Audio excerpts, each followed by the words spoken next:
talk to everybody today about persistence, being a persistent individual. I think if anyone will ask about Jay Combs and who I am, they'll say that's one persistent ass guy. I persisted with my soon-to-be wife. I persisted with my real estate career.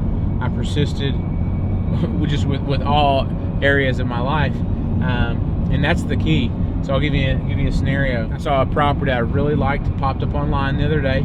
I called them within minutes of the property going live. It was a for sale by owner. The husband was the objection, so the husband didn't want to meet with me. All right, no worries.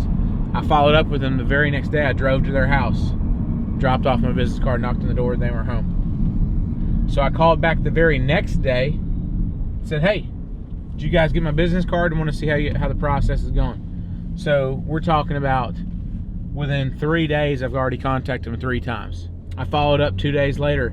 Hey, just want to see how the process is going, see where you guys are at. Have y'all had any offers? Most people will never follow up the second time. By this time, they're 4 or 5 days. I'm contacting pretty much every day that they've been on the market. A couple of days go by. They're like, hey, just give us through the weekend. You know, we'll discuss. So called them first thing Monday morning. Hey, just want to see, did y'all have any offers over the weekend?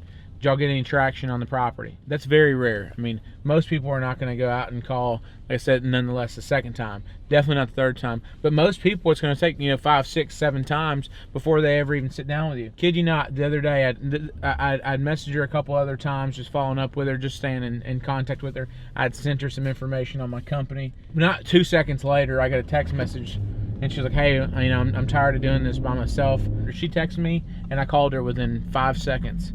Said, hey, that's so strange. I was about to call you, which I really was. I mean, it actually gave me chill bumps. We'll have to hit the last video from when I actually called her. But she'd reached out to me, and she's like, you've been the most persistent. I want to actually go and have you come out to our house. So that just goes to show you, man, like, you may not win the first, second, third, fourth, fifth, sixth time. It may take you 10 times, 15 times, 20 times. You're going to be the person who comes to their mind. So literally, they reached out to me and said, hey, I want you to come to my house. So that's strong. It's all about the follow-up. If I could coach anybody and tell anybody, follow up, follow up, follow up, and you've heard it a million times before, but people don't do it. It's true. I've lost deals from where I didn't follow up. How many times are you going to persist? Are you going to be able to be okay with taking the no's before you get the yeses? And, it really is. I would say it's going to take at least six no's before you get a yes. Before I ever even go on an appointment or anything like that, I try to get 2, 3 no's out of the way before I ever even go meet with them. So that way, when I actually do sit down with them, I'm that closer to actually getting a deal.